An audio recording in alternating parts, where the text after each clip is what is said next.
야구방망이로 친구를 때려 숨지게 한 뒤 암매장한 비정한 부부가 경찰에 붙잡혔습니다.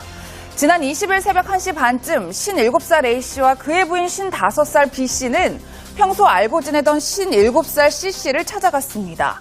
A씨와 C씨는 평소 동아리를 통해 친분을 쌓아온 것으로 알려졌는데요. 현재 A씨는 경찰 조사에서 C씨가 자신에게 냄새가 난다는 말을 해 모욕감을 느꼈다며 이를 따지러 갔다가 우발적으로 살해하게 됐다고 주장하고 있습니다. 부부는 숨진 C씨의 시신을 차량에 싣고 그의 차량을 이용해 군산 지역 공사장에 암매장했다고 하는데요.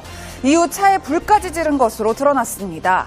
경찰은 부부에 대해 자세한 범행 동기를 조사하는 동시에 시신에 대한 부검과 차량 화재 원인에 대한 조사를 국가수에 의뢰했습니다. 군산에서 벌어진 이 충격적인 사건 얘기 지금부터 짚어보겠습니다. 김복준 교수, 최진영 변호사 자리했습니다. 네, 어서 오십시오. 안녕하세요. 안녕하십니까. 어서 오십시오.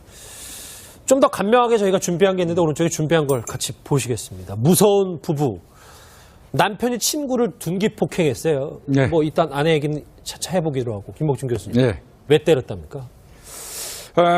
이 두 사람은 아마 이 피해자와 가해자는 그 동아리에서 만나는데 그 동아리가 이 댄스 동아리라고 그래요. 근데 그 댄스 동아리에서 서로 만나고 상당히 가까웠던 사이 같은데 최근에 그 피해자가 이제 이거는 어디까지나 지금 피의자의 이야기이긴 그렇죠. 합니다만은 예. 피의자의 이야기에 따르면 피해자 사망한 그 피해자가 평상시 내 몸에서 노린내가 난다 했다. 몸에서 냄새가 난다고 나를 음해하고 다녀서 그게 화가 나서 따지러 갔다가 우발적으로 살해를 했다.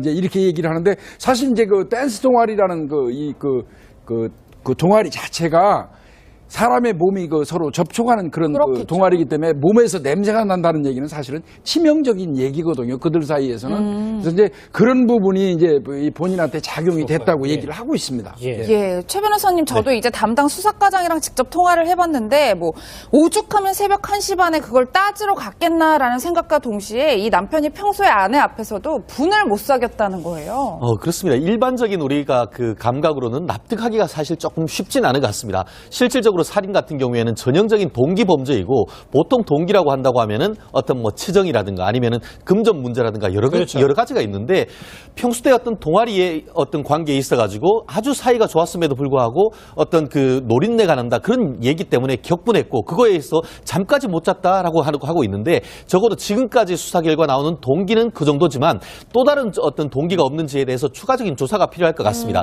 다만 그럼에도 불구하고 지금 그 김복준 박사님께서 말씀하신 것처럼 이와 같은 그 댄스 동아리의 특성이 있기 때문에 그와 같은 것에서 굉장히 큰 어떻게 보면은 심리적으로 어떻게 보면 모욕적인 당한 그랬을 때의 어떤 명예살인 그런 케이스라고 볼 수 있을 것 같은데 아무튼 앞으로 이 부분에 있어서 어떤 동기 부분에 대해서는 충분한 조사가 좀 더 필요한 것이 아닌가도 생각할 수가 있을 것 같습니다. 근데 그냥 친구도 아니고 정말 친했던 친구라는 증언도 이렇게 나오고 있어서요. 그런데 둔기 폭행으로 사람을 숨지게 했다. 쉽게 납득은 되지 않아서. 그렇습니다. 그러니까 그 부분이 이제 좀 문제가 있는 거예요. 이 사람이 맞습니다. 특수한 어떤 그 동아리 그런 데서 이제 몸에 냄새 난다는 것 때문에 잠을 못 잘 정도로 아내의 얘기입니다. 피의자의 그런 정도가 됐다고 하는데 그렇다고 하더라도 야구방망이라는 어떤 그 둔기를 미리 준비해서 아내가 운전하는 차를 타고 그 사람 집에 찾아갔다. 이거는 다분히 있던 그 도구를 준비하는 걸로 봐서는 계획적이라고 얘기할 수밖에 없거든요. 그리고 이제 적어도 위험만 하고 정리하려고 했는지 모르지만 결국 사망에 이르게 됐고 그 이후에 사체를 처리하는 과정이라든지 이런 걸 볼 때는 이거는 다분히 사후라도 계획적인 어떤 범죄로 볼 수밖에 없고요. 이 사건은 좀 조사해야 될 게 하나가 뭐가 있냐면요.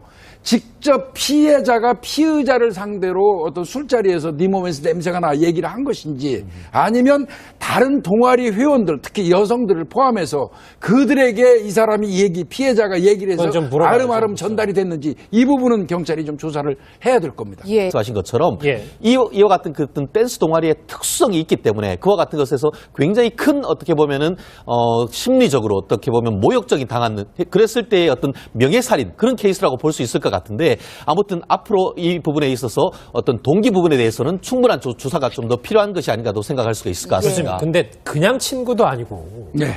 정말 친했던 친구라는 증언도 이렇게 나오고 있어서요. 그런데 둔기 폭행으로 사람을 숨지게 했다.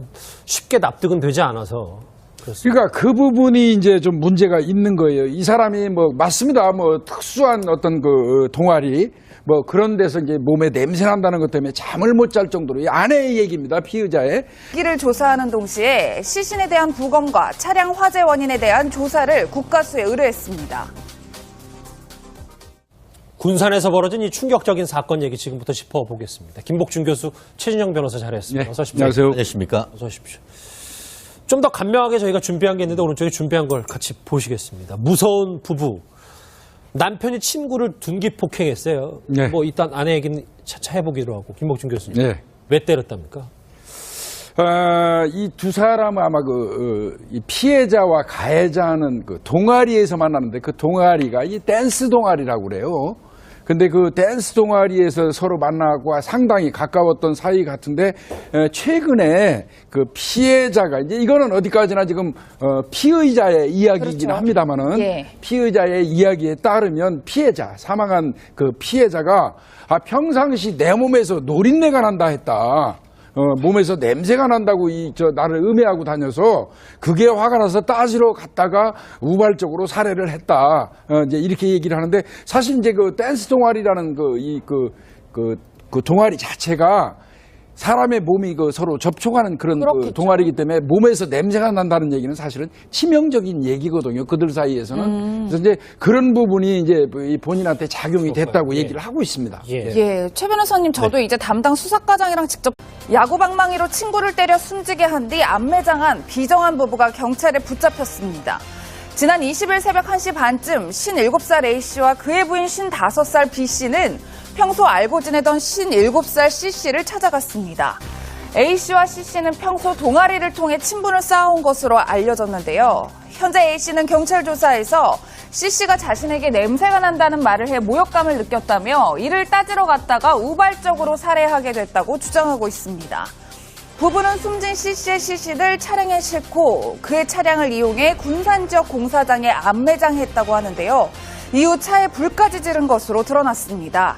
경찰은 부부에 대해 자세한 범행 동통화를 해봤는데 오죽하면 새벽 1시 반에 그걸 따지러 갔겠나라는 생각과 동시에 이 남편이 평소에 아내 앞에서도 분을 못 사겠다는 거예요. 그렇습니다. 일반적인 우리가 그 감각으로는 납득하기가 사실 조금 쉽진 않은 것 같습니다. 실질적으로 살인 같은 경우에는 전형적인 동기 범죄이고 보통 동기라고 한다고 하면은 어떤 뭐 치정이라든가 아니면은 금전 문제라든가 여러 가지가 있는데 평소 때 어떤 동아리의 어떤 관계에 있어가지고 아주 사이가 좋았음에도 불구하고 어떤 그 노린내가 난다 그런 얘기 때문에 격분했고 그거에 의해서 잠까지 못 잤다라고 하고 있는데 적어도 지금까지 수사 결과 나오는 동기는 그 정도지만 또 다른 어떤 동기가 없는지에 대해서 추가적인 조사가 필요할 것 같습니다. 다만 그럼에도 불구하고 지금 그 김복준 박사님께서